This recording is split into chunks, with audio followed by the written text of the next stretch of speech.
Welcome to the Natural Super Kids podcast, where you will discover practical strategies to inspire you to boost the health and nutrition of your kids. I'm Jessica Donovan, a qualified naturopath specialising in kids' health, and I want to make it as easy as possible for you to raise healthy and happy kids. Let's get into it.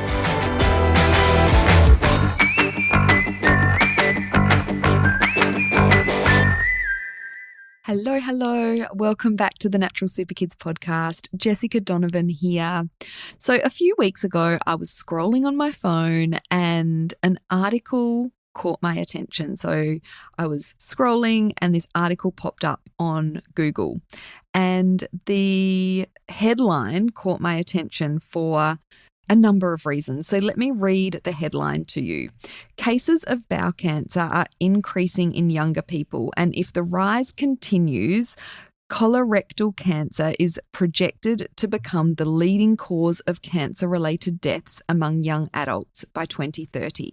Until recently, the reasons for this surge were unknown, but new research points to a surprising suspect: gut bacteria.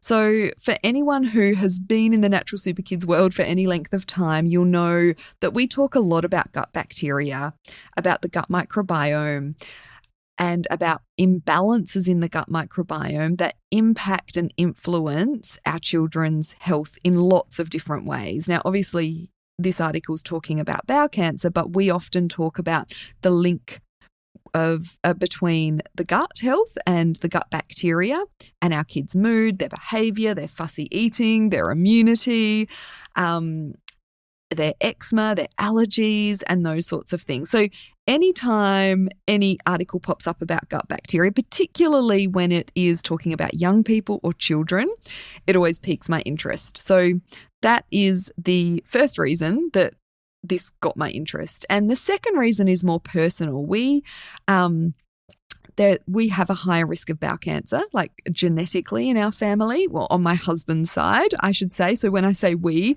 I'm talking about my children.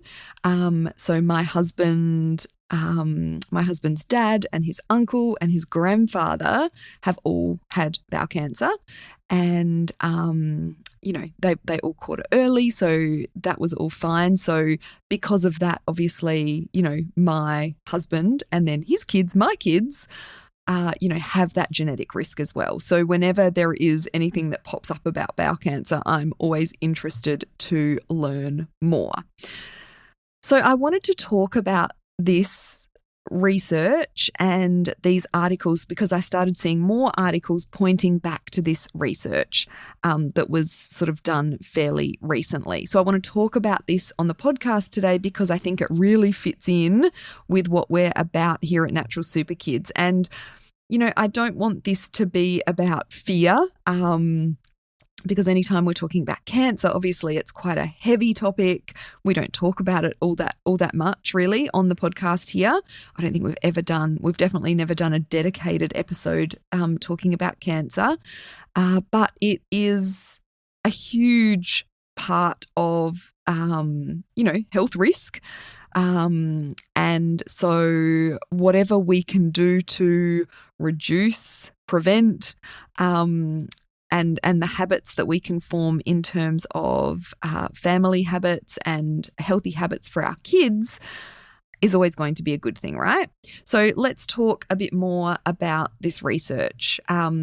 So the research basically said that we're seeing something alarming, that colon cancer rates are increasing. They're rising quite dramatically in young people. And so we're talking about people in their 20s, their 30s, and their 40s. Some researchers think that changes in childhood bacteria could be playing a role. So let's talk about what that means for our kids and what we can do now to protect their future health. So colon cancer used to affect mostly older adults, but the rates among people under 50, especially in their 20s and 30s, are climbing. So obviously there's research being done to try and figure out why this is. I mean, I don't know, from a naturopathic standpoint, you can clearly see, modern diets, modern lifestyles must be playing a part in this huge climb in colon cancer in people in their 20s and 30s. These are young people.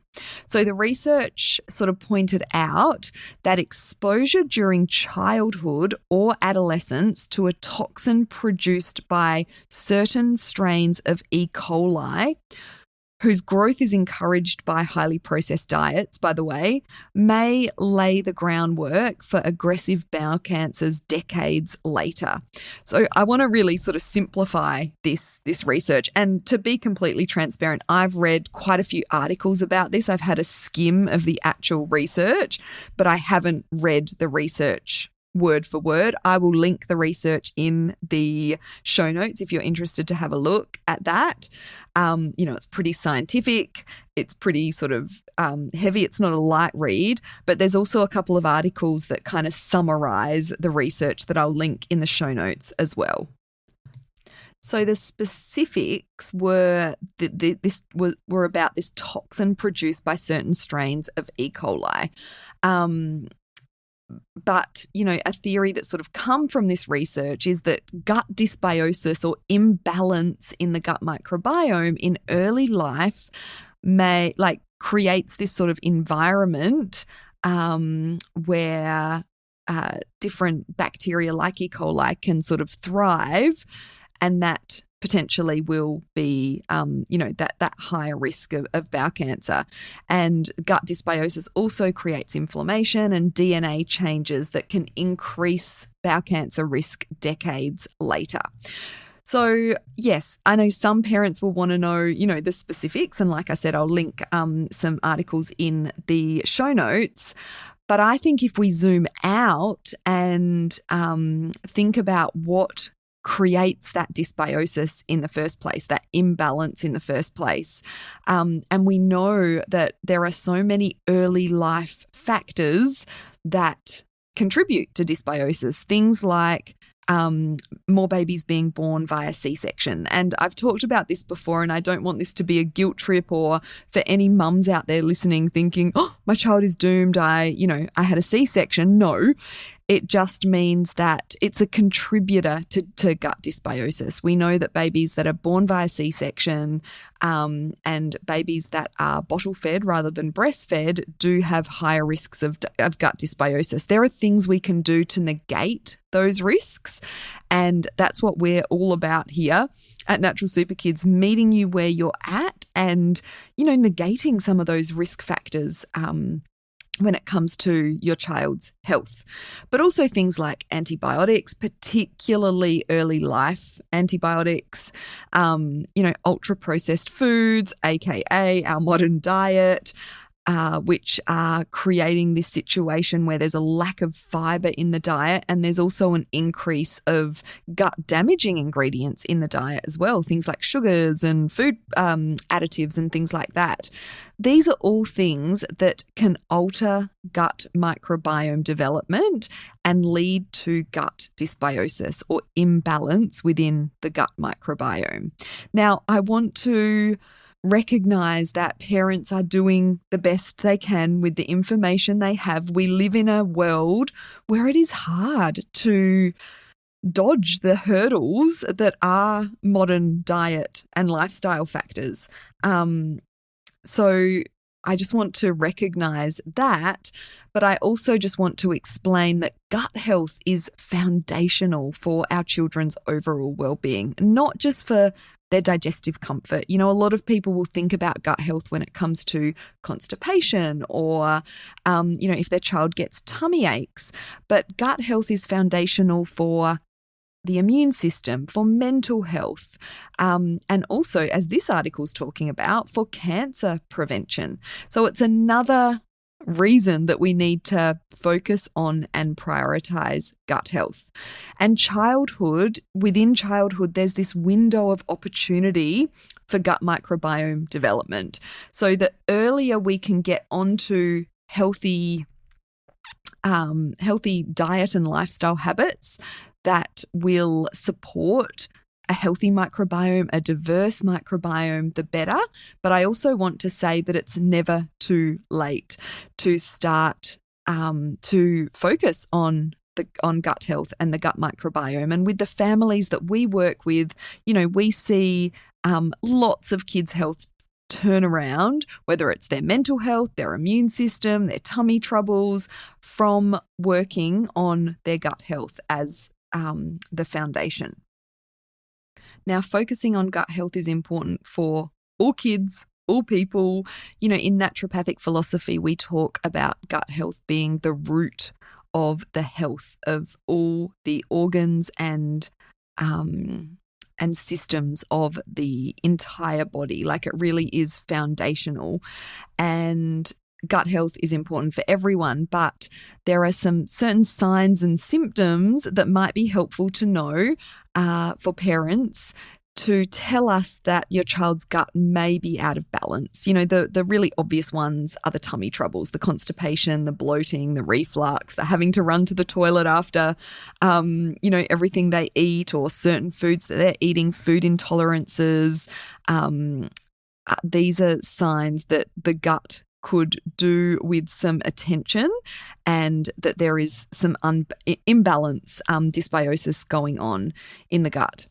Fussy eating is another one. So we know that kids with fussy eating tendencies and picky eating tendencies, obviously that is multifactorial. There's lots of things that can be involved there, but gut dysbiosis is one of those things. When the gut is out of balance, our children will tend to be fussier, pickier eaters. And that can be because that gut imbalance is leading to cravings of sugary, starchy, bland foods, but it can also be because their tummy's uncomfortable, and that can lead to fussy or picky eating tendencies as well. Behavioural issues is another big one. So the gut-brain connection is an important consideration. And so when there are behavioural issues, mood challenges, it's a sign that, or it can be a sign that there is some gut imbalance going on. And we've seen many times with the families we work with, when we rebalance the gut, or, get that dysbiosis under control, then we see improvements in a child's behaviour, in their mood, in their attitude, that sort of thing. Of course, again, multifactorial. I'm not saying, fix your child's gut and all their behavioural challenges will be sorted, not at all, but it's definitely a part of the picture. And behavioural challenges, mood challenges, if your child, struggles with anxiety or depression, then looking at the gut is, a part of the picture, and can be those things can be a sign that there's imbalances in the gut. Frequent illness as well. So especially those recurrent infections, recurrent croup, recurrent ear infections, recurrent tonsillitis. But if your kid's getting sick all the time and not bouncing back quickly from illness, that can be a sign of an unbalanced gut. And eczema and allergies as well. There's that really strong gut-skin connection. I've talked about that on another podcast episode. But if your child has eczema or allergies, it's a sign that their gut is out of balance, that there's some dysbiosis there. And I want to be clear, these might not seem connected to something like cancer, and I'm not saying that they are, but these are things that can be early signs of imbalance in the gut that we can start addressing now for that preventative approach. So let's talk about a couple of things that you can do that are manageable to start to improve your kids' gut health, no matter what it is that they are struggling with, whether they are struggling with one of those things that I've just talked about, or if they are, if you just want to make sure that their gut is as healthy as possible, and that their gut balance is, or their gut is nice and balanced, I should say.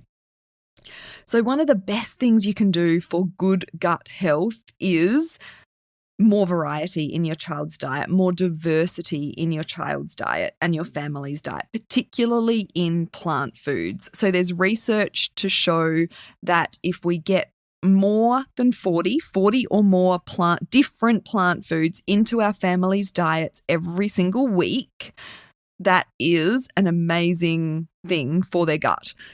And that includes different fruits, different vegetables, different grains, different herbs, different spices. So keep a track of the different plant foods that you're getting into your kids and try and up that. Variety is more important than volume. So small amounts of lots of different fruits, vegetables, herbs, spices, seeds, nuts, grains is better than a whole heap of one particular vegetable, fruit, etc. Reduce those ultra-processed snacks. So I get it. Life is busy. Kids are hungry. It's easy to reach for those processed snacks, and that's fine to do every now and again. But read the ingredient list, try and find cleaner options, and, go back to basics for snacks. Fruits and vegetables and home cooked biscuits and muffins and cakes are going to be a much better option than those ultra processed snacks. If you're a Natural Super Kids Club member, we've got lots of options for recipes in there for, healthy snacks that your kids will love. Prioritize whole foods over those processed snacks. So that sort of goes hand in hand. And get fermented foods into your kids' diet if and where possible. Fermented foods are fantastic for gut health, even if it's just some yogurt. It could be some kefir, it could be some coconut kefir, it could be some sauerkraut or fermented carrots. Again, if you're a Natural Super Kids Club member, we've got lots of recipes you can make yourself. You can also buy some really good options for fermented foods from farmers markets, health food, whole food stores, and those sorts of things. But experiment with different fermented foods. That does all sorts of wonders for your children's gut health. Be mindful of overusing things like antibiotics, which we know are detrimental to our kids' gut health. Of course, they have their place, but I'm saying be mindful of overusing them. Make sure they're absolutely necessary and have that conversation with your GP. Get a second opinion if if you've got that intuition as a parent that maybe they're not necessary. And same for antibacterial products. Antibacterial products wipe bacteria, and if our kids are using them even on the outside of their body, hand sanitizers or antibacterial hand washes even, inevitably some of that is going to be getting into their system and it's going to be wiping out some of that beneficial bacteria in the gut, which leads to dysbiosis. So be mindful of overusing those antibacterial products. Again, a time and a place for them, definitely, but they're not necessary for everyday use. And another really simple and free way to improve that microbiome diversity and reduce or prevent dysbiosis or imbalance in the gut is outdoor play and exposure to natural environments. Our kids are naturally exposed to different microbes by playing outside, by climbing trees, by going to the national park, camping trips. All of that stuff is great for our kids' gut health. So these steps might seem small, they might seem insignificant when we're talking about reducing bowel cancer risk, but this is the kind of groundwork that sets your child up for a healthier now and a healthier future. Now, if you're listening to this and you feel a bit overwhelmed, or even just curious about where to start or what you can do to really focus on your child's gut health, I want to share quickly about our program, 6 Steps to Better Gut Health for Kids, because this is the perfect next step for parents that are feeling overwhelmed, feeling curious, and wanting to get on top of their kids' gut health, whether that be for prevention or for addressing some of those challenges they might have in terms of having those signs and symptoms of an imbalanced gut health. So inside the 6 Steps to Better Gut Health for Kids course, we break everything down into simple, doable steps so you're not trying to fix everything at once. We really reduce that overwhelm. You'll learn in more detail how to spot hidden signs of imbalance, what foods and products to steer clear of, and how to start to rebalance your child's gut with nourishing foods, including prebiotics, probiotics, and different supplements if and when necessary. There's recipes in there to make it super simple for you, and we are very much a food first approach. Supplements are like the icing on the cake if they're needed, but food, lifestyle, environment first. And so this course is practical for busy families. There's no complicated recipes.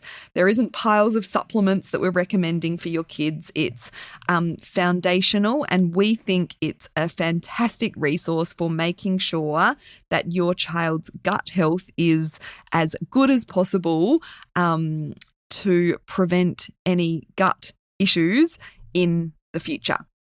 I hope this has been helpful for you. I mean, I think it can be a little scary hearing stats like this. It can feel like a bit of a heavy load to be carrying. Not only do we have to worry about the day-to-day, but now we've got to think about reducing our child's bowel cancer risk when they, in the decades to come. But I thought that it was really important to cover this topic on the episode because I think we can switch that into something more empowering, that there are things that we can do now to prevent any awful things happening in the future when it comes to, cancer risk, and specifically bowel cancer risk in our kids. So I will pop the link to our 6 Steps to Better Gut Health for Kids course in the show notes. If you want to head on over to naturalsuperkids.com/6 you'll be able to get to that page. But regardless, I hope this episode has highlighted the importance of focusing on your kids' gut health and some of the simple things that you can do to improve your kids' gut health as well. If you've got any questions at all about this episode, please send me a message on Instagram. Look up Natural Super Kids on Instagram, send me a DM, or you can email me, jessica@naturalsuperkids.com. I know this is, quite a heavy topic, so I'm happy to answer any questions or concerns you might have. Please reach out. Thanks for listening.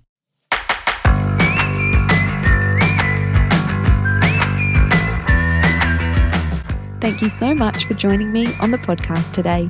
Head on over to our website, naturalsuperkids.com, for the show notes for this episode, as well as a whole heap of inspiration to help you raise healthy and happy kids. I'll see you next week.